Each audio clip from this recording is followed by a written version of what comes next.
के प्रायोजक हैं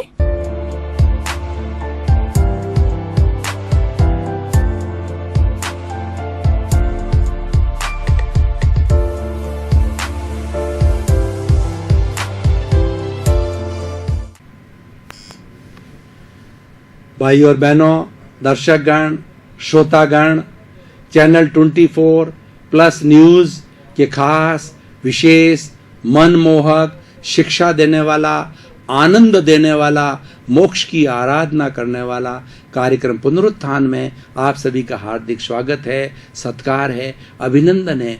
ये एक ऐसा विशेष कार्यक्रम है जो कि अन्य कार्यक्रम से हट करके है। ये सत्संग का कार्यक्रम है, ये हमारा स्वयं का कार्यक्रम है, हमारे स्वयं की अनुभूति करने का कार्यक्रम है, स्वयं सत्य खोजने का कार्यक्रम है। इसीलिए पुनर्जागरण का कार्यक्रम कहा जाता है, इसीलिए इसका महत्व है। और प्रतिदिन ऐसे ऐसे नए विषयों पर हम सत्संग करते हैं जो कि हमारे जीवन को छूने वाले हैं, हमारे हृदय को छूने वाले हैं। इसी क्रम में आज हम एक नया विषय लेकर के आपके सामने उपस्थित हुए हैं। वो विषय है प्राणायाम द्वारा स्वास्थ्य। ये हमारे स्वास्थ्य से जुड़ा हुआ विषय है। तो सबसे पहले मैं स्वास्थ्य की जो है परिभाषा करूंगा, क्योंकि स्वास्थ्य की परिभाषा होने के बाद ही शरीर को कैसे स्वस्थ रखा जाए उसके बारे में विचार विमर्श करते हैं। स्वास्थ्य, इसकी अगर हम संधि विच्छेद करें, स्व प्लस अस्त्य, यानी स्वयं में अवस्थित होना। स्वयं क्या? आप स्वयं क्या है? क्या आप जानते हैं आप स्वयं क्या है? आप स्वयं शुद्ध आत्मा भगवान हैं, परम पिता परमेश्वर आप स्वयं हैं। आपकी शुद्ध आत्मा जो आपके भीतर विराजमान है, वही शुद्ध आत्मा कृष्ण की आत्मा है, वही महावीर की आत्मा है, वही गौतम बुद्ध की आत्मा है, वही ईसा मसीह की आत्मा है, और वही मोहम्मद साहब की आत्मा। और जितने जितने हमारे पैगंबर या जितने भगवान हुए हैं, उन सब के जैसी आपकी आत्मा है। तो उसमें अवस्थित होना, उसको स्वास्थ्य कहते हैं। कितनी बड़ी विशाल परिभाषा है कि आत्मा में अवस्थित होना स्वास्थ्य कहलाता है। इसीलिए हम किसी व्यक्ति से वार्तालाप करते हैं तो अब कहते हैं आपका स्वास्थ्य कैसा है। इसका मतलब है कि क्या आप स्व में अवस्थित रहते हो, क्या आपका जो मूल अस्तित्व है उसका ध्यान देते हो, आप कभी भीतर के जगत में जाते हो, अपनी आत्मा का निरीक्षण, आत्मा का परीक्षण, आत्मा का रियलाइजेशन करते हो कि नहीं करते हो। यही सबसे बड़ा स्वास्थ्य की सबसे बड़ी संपूर्ण परिभाषा है। लेकिन ये बहुत गहरी बात है, साधारण व्यक्ति इसको नहीं समझ सकता। तो हमारी आज वर्ल्ड हेल्थ ऑर्गेनाइजेशन, पूरे विश्व का स्वास्थ्य का एक ऑर्गेनाइजेशन बना हुआ है जिसको वर्ल्ड हेल्थ ऑर्गेनाइजेशन कहते हैं, WHO। उन्होंने स्वास्थ्य की परिभाषा दी है कि पूर्ण स्वस्थ व्यक्ति वह है जिसके पांचों तरह के स्वास्थ्य जो है जिसके अंदर समाहित है, और पांचों तरह के स्वास्थ्य का वो पाने वाला है और उन स्वास्थ्य को उसने पा लिया है। वो कौन कौन से स्वास्थ्य हैं? पहले शारीरिक स्वास्थ्य, फिजिकल हेल्थ, दूसरा मानसिक स्वास्थ्य, मेंटल हेल्थ, और तीसरा जो है वो है हमारा भावनात्मक स्वास्थ्य, इमोशनल हेल्थ, चौथा जो है हमारा आध्यात्मिक स्वास्थ्य, स्पिरिचुअल हेल्थ, और पांचवा है हमारा सामाजिक स्वास्थ्य, सोशल हेल्थ। जो पांचों स्वास्थ्य को जिसने प्राप्त किया है वो सर्वांगीण स्वास्थ्य कहलाता है, होलिस्टिक हेल्थ कहलाती है। तो इन पांचों स्वास्थ्य को पाना हमारा लक्ष्य है, और उस स्वास्थ्य को पाकर के हम पूर्ण रूप से स्वस्थ रह सकते हैं। अब उसमें से हम आज खाली एक विषय पर बात कर रहे हैं, जो अष्टांग योग है, जो पतंजलि का अष्टांग योग है। उसके अंदर 8 जो है भाग बताए गए हैं। वो है यम, नियम, आसन, प्राणायाम, प्रत्याहार, धारणा, ध्यान और समाधि।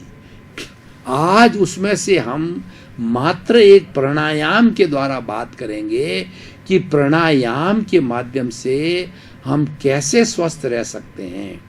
शारीरिक स्वास्थ्य, मानसिक स्वास्थ्य और सभी तरह के जो स्वास्थ्य मैंने बताए हैं, ये एक दूसरे के पूरक हैं, एक दूसरे के विरोधी नहीं है।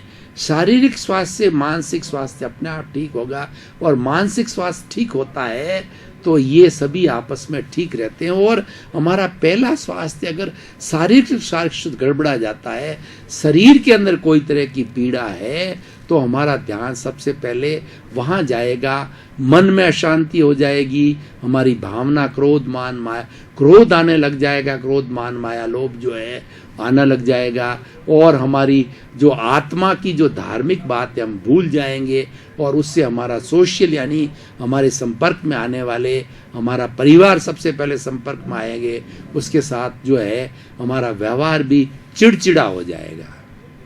इसीलिए हम प्राणायाम के द्वारा अपने स्वास्थ्य को कैसे ठीक रख सकते हैं, वो आज हम इस विषय में चर्चा करेंगे। प्राणायाम, प्राण प्लस याम मतलब अपने प्राण को नियंत्रित रखने वाला, संतुलित करने वाला जो है प्राणायाम कहलाता है।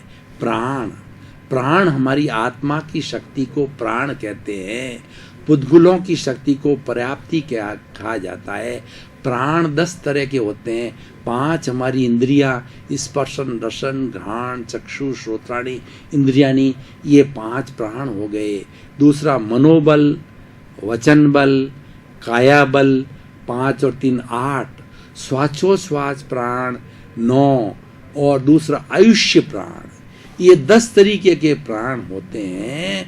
इन सारे प्राणों को हम कैसे संतुलित रख सकते हैं, कैसे व्यवस्थित रख सकते हैं, उसके लिए हमें क्या करना चाहिए, उसकी आज हम चर्चा करेंगे। तो हम प्राणायाम के द्वारा स्वास्थ्य रखने के पहले हमें अपनी प्राण वायु पर ध्यान देना पड़ेगा। इस सारे जगत के अंदर बहुत सी तरह की गैसें फैली हुई है। ऑक्सीजन है, हाइड्रोजन है, हीलियम है, नाइट्रोजन है, और भी छोटी मोटी कार्बन डाइऑक्साइड सबसे अधिक मात्रा के अंदर है। ये कार्बन डाइऑक्साइड आज इस पूरे चराचर जगत में ज़्यादा होने के कारण प्रदूषण फैल रहा है। चारों तरफ जो ऐसी स्थिति बन गई है कि प्राण वायु के अधिक होने के कारण जो है आज सांस लेना भी हमारा भारी हो गया है, क्योंकि ऑक्सीजन की कमी हो गई है। और ये कार्बन डाइऑक्साइड हमारी ओजोन छतरी, ओजोन को हम O3 कहते हैं, वो ओजोन हमारे इस पृथ्वी के ऊपर एक जो है छाते की तरह आई हुई है, छतरी की तरह है। उससे क्या होता है कि सूर्य की रोशनी के साथ में पराबैंगनी जो किरणें, बहुत घातक किरणें हैं, वो मनुष्य का अंत तक कर सकती है, मनुष्य को वो तिलमिला सकती है, मनुष्य को जला सकती है। वो उसमें ओजोन छतरी में छेद होने के कारण में वो धीरे धीरे पेनिट्रेट हो गई है और हमारे वायुमंडल में आ रही। इसीलिए आज के जो पर्यावरणविद है उसका पैचिंग करना चाहते हैं। उसमें मतलब वो कब होगा कि हमारे यहाँ से वायुमंडल के अंदर से कार्बन डाइऑक्साइड को कम किया जाए और ऑक्सीजन को बढ़ाया जाए। कार्बन डाइऑक्साइड कैसे कम होती है कि हमारे जितने पेड़ पौधे, वनस्पति जगत है, ये कार्बन डाइऑक्साइड इनका भोजन है। ये कार्बन डाइऑक्साइड का शोषण करते हैं और उसके बदले के अंदर जो है हमको हमारी प्राण वायु ऑक्सीजन छोड़ते हैं। भाई और बहनों, दर्शकगण, श्रोतागण, आज गाय को माता क्यों कहा जाता है? क्या आपने कभी चिंतन किया? गाय घास फूस खाती है और घास फूस खा करके इसमें 33 करोड़ देवी देवताओं का निवास कहा जाता है, क्योंकि गाय एक ऐसी माँ है जिसके शरीर का कोई भी अंग है, हर अंग कामयाब होता है। छोटा छोटा सींग से लगाकर सब उसका जो मल मूत्र, जो उसका जो गोबर है, वह भी हमारे धार्मिक कार्यों के अंदर गोबर मूत्र के द्वारा, मूत्र के छांटे लगा करके जगह को पवित्र किया जाता है और गोबर के द्वारा हमारा पूजन स्टार्ट होता है। हमारी जारी वैदिक क्रिया यज्ञ होता है, उसका यज्ञ का जितना भी जो बनाया जाता है स्थान है वो गोबर के द्वारा बताया जाता है। अब देखिए कितनी बड़ी बात है कि जो घास फूस खा करके और इतनी बड़ी चीज देती जो पूजनीय होती, इसलिए इसको गाय को माता कहा जाता। भारतीय संस्कृति में 33 करोड़ देवी देवताओं का निवास ही है कि इसकी कोई भी चीज अशुद्ध नहीं है। और उसके साथ साथ में बड़ी बात क्या है, दूध देती है। दूध is a overall diet for a man. तो ओवरऑल डाइट देती है, दूध से घी बनता है, मट्ठा बनता है और उसके साथ में छाछ बनती है और कितनी मिठाइयाँ बनती है, घी बनता है। मतलब दूध एक ऐसी चीज़ है, इसका रूपांतरण होकर के अनेकों सैकड़ों तरह की मिठाइयाँ, सैकड़ों चीज़ें बनाई जाती है और हमारे शरीर को पोषित करती, बलवान बनाती है। तो इसलिए ये संदर्भ क्यों बीच में मैंने कहा कि हमारी प्राण वायु जो है ना, ऑक्सीजन जो है, ऑक्सीजन के अंदर ये सारी चीजें उसको सप्लीमेंट करती है। तो प्राण वायु मतलब इस वायुमंडल के अंदर ऑक्सीजन ज़्यादा से ज़्यादा बढ़नी चाहिए और प्राणायाम के द्वारा हम अधिक से अधिक ऑक्सीजन को भीतर डालें फेफड़ों के अंदर और ज़्यादा से ज़्यादा कार्बन डाइऑक्साइड को बाहर निकालें। हमारा जो शरीर के अंदर ब्लड सर्कुलेशन होता है, एक एक कोशिका तक 60 खरब कोशिकाओं तक जो है हमारा ब्लड जाता है और ये ब्लड मनुष्य के शरीर के अंदर प्रतिदिन 1 लाख किलोमीटर तक मूवमेंट करता है। और इसके लिए, इसके शुद्धिकरण के लिए प्राण वायु की आवश्यकता होगी। उसके लिए हम प्राणायाम करना पड़ेगा। भाई और बहनों, दर्शकगण, श्रोतागण, आज हमने स्वास्थ्य प्रबंधन की बात की गई है क्योंकि स्वास्थ्य अच्छा है तो अच्छा रहेगा। अब गहन चिंतन के बाद में हम थोड़ा सा ब्रेक ले रहे हैं। ब्रेक के बाद पुनः हाजिर हों।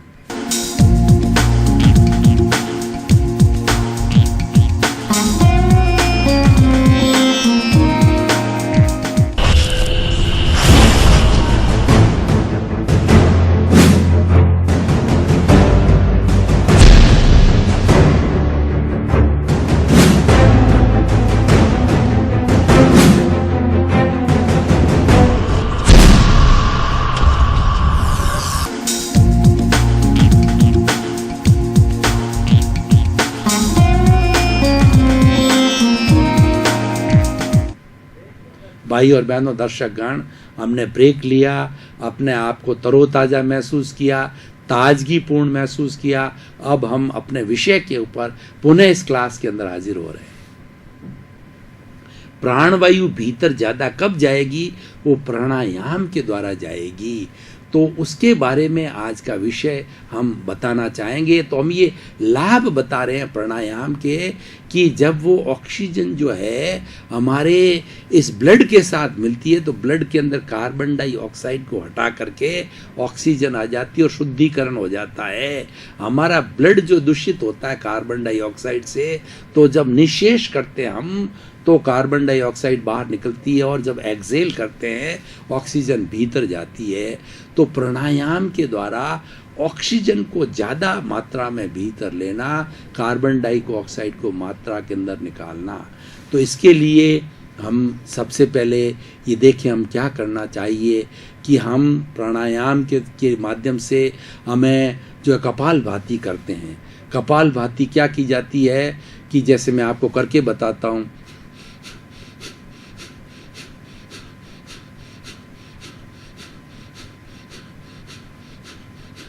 कपालभाति में हमारा पेट जब हम सांस लेवें तब फूलना चाहिए, सांस निकालें जब सिकुड़ना चाहिए। और हमारे पेट के अंदर एक समय में हम 8 लीटर तक अधिकतम जो है हमारे फेफड़ों के अंदर अधिकतम 8 लीटर तक जो है हम वायु को भर सकते हैं। तो हर एक का अपना अपना अभ्यास होता है। तो हम ये कपालभाति के द्वारा हम ये विशेष प्रयास करके जो हम कार्बन डाइऑक्साइड को ज़्यादा बाहर निकालें और प्राण वायु को भीतर डालें, इसको प्राणायाम कहते हैं। और ये जितना जितना हम करें इसके अंदर हमारा पेट खाली रहना चाहिए, भूखे पेट हो, भोजन के 4 घंटे बाद पेट भरा हुआ नहीं रहना चाहिए, खाली पेट के द्वारा माध्यम किया जाएगा। और आज का जो हमारा मेडिकल साइंस ये कहता है कि कपालभाति जो व्यक्ति निरंतर करता है, प्राणायाम करता है, तो उसके भीतर फैट नहीं बढ़ती है। ये जो कपालभाति है फैट को ख़त्म करती है, क्योंकि ये कार्बन डाइऑक्साइड को ज़्यादा बाहर निकालती है, ऑक्सीजन को भीतर डालती है। तो हमारे जो जमावट होती है फैट की होती है, वो फैट जल जाती है और वो कैलोरीज को बर्न करती है। इसलिए हमारा मोटापा, प्राणायाम से सबसे बड़ा फ़ायदा क्या होता है कि मोटापा कम होता है और ऑक्सीजन भीतर जाती है। और दूसरी इसकी विधि जो है वो भस्त्रिका में क्या है, जैसे धौंकनी होती है, लोहार की धौंकनी, वो जल्दी वायु भरती है और जल्दी वायु छोड़ करके और लोहे को गलाती है, लोहे को गर्म करती है, उसको भस्त्रिका करते हैं। मैं थोड़ा सा आपको उदाहरण करके बताता हूँ।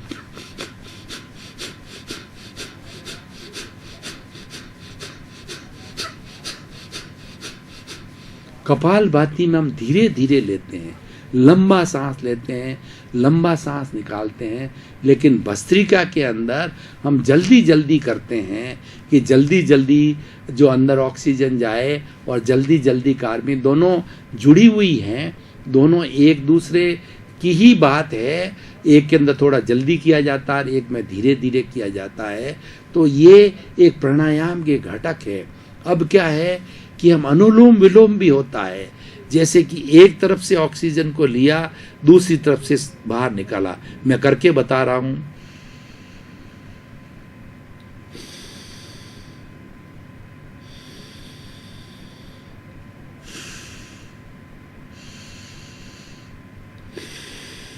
एक तरफ से लिया, दूसरी तरफ से निकाला, दूसरी तरफ से लिया, एक तरफ निकाला। ये हमारी जो लेफ्ट साइड है वो ईड़ा कहलाती है, राइट साइड है वो पिंगला कहलाती है। ईड़ा जो है ठंडक देने वाली है, ये चंद्र नाड़ी है। पिंडला गर्मी देने वाली है, ये सूर्य नाड़ी है। इसमें से हम एक तरफ अगर जब कभी भी हमें गर्मी महसूस होती है, ईड़ा के अंदर श्वास को लेना चाहिए और श्वास को निकालना चाहिए, पिंगला बंद रहनी चाहिए। और जब आपको सर्दी लग रही हो तो हमारे ऋषि मुनि पहले कपड़े नहीं पहनते थे गरम, वो इन विधियों के द्वारा शरीर के अंदर तापक्रम बढ़ाना घटाना वो सहज रूप से कर लिया करते थे।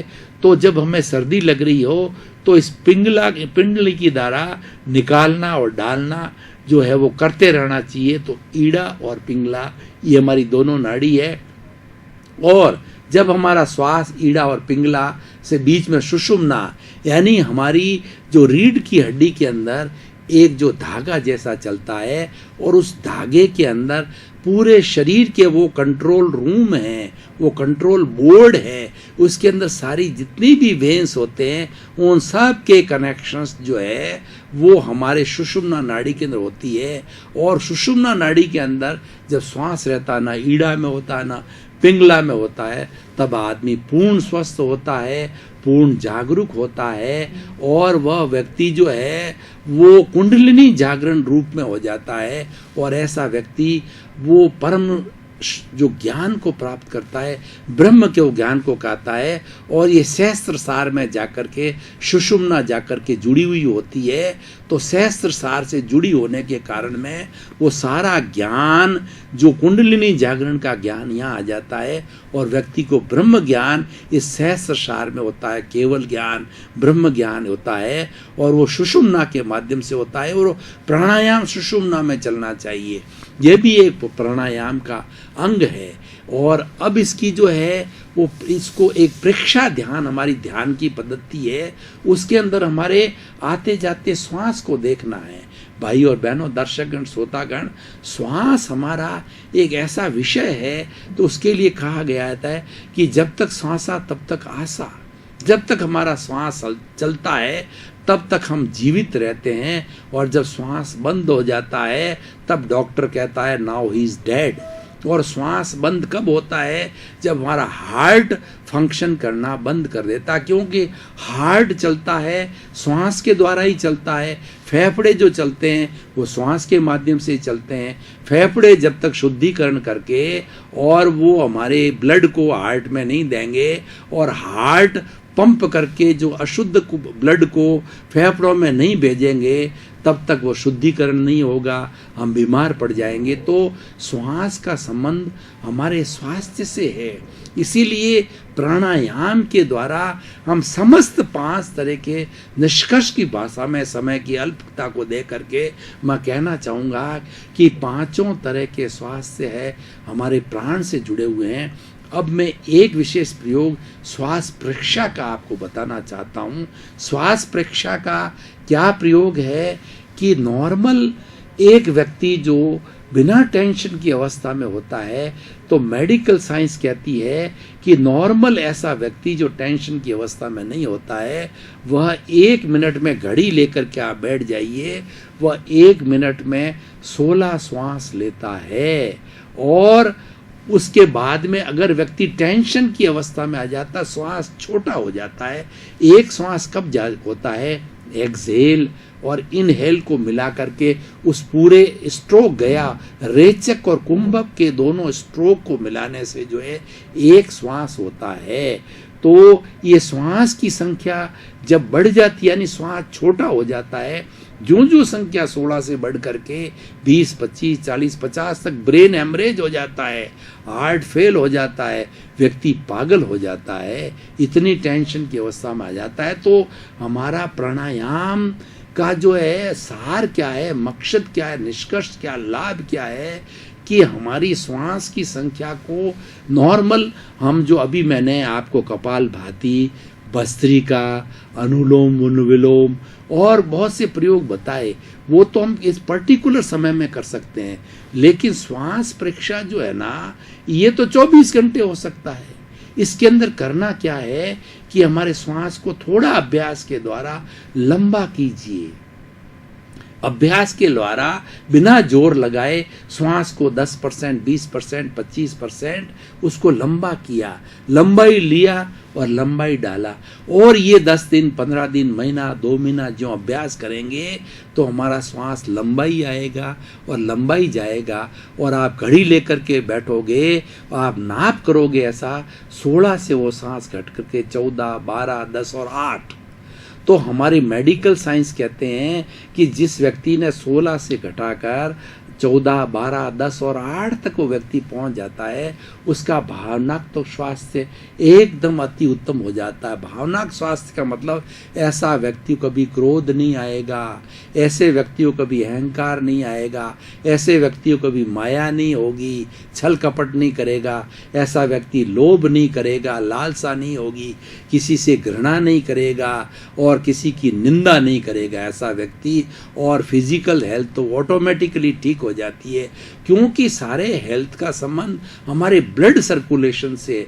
ब्लड कैसा, प्योर ब्लड सर्कुलेशन जितना भीतर जाएगा, हमारा जो ब्लड होता है वह जाड़ा हो जाता है, मोटा हो जाता है, तब ब्लड प्रेशर की हमारे बीमारी होती है।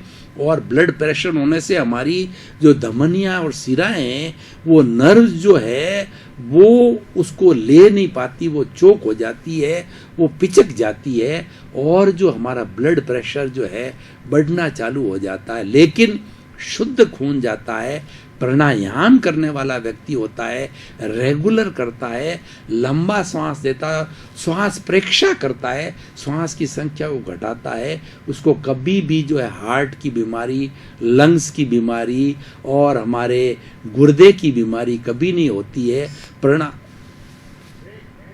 भाई और बहनों, दर्शकगण, श्रोतागण, आपका बहुत बहुत धन्यवाद, आपके प्रति कृतज्ञता कि आप प्रतिदिन अच्छे अच्छे विचार सुनने के लिए, सत्संग करने के लिए हाजिर होते हैं। उससे हमारे विचार निर्मल होते हैं, हमारा आचार निर्मल होता है, हम एक अच्छे इंसान बनते हैं। अच्छा इंसान बनाना ही पुनरुत्थान कार्यक्रम का उद्देश्य है। जगत का कल्याण हो और सर्वे भवन्तु सुखिनः सर्वे भवन्तु निरामया, ये पुनर्जागरण का कार्यक्रम इसीलिए है। आपका जीवन मंगलमय हो, आनंदमय हो, सुखी हो, शांत हो, मर्यादित हो, आपके प्रति मंगल भावना शुभ। Thank you.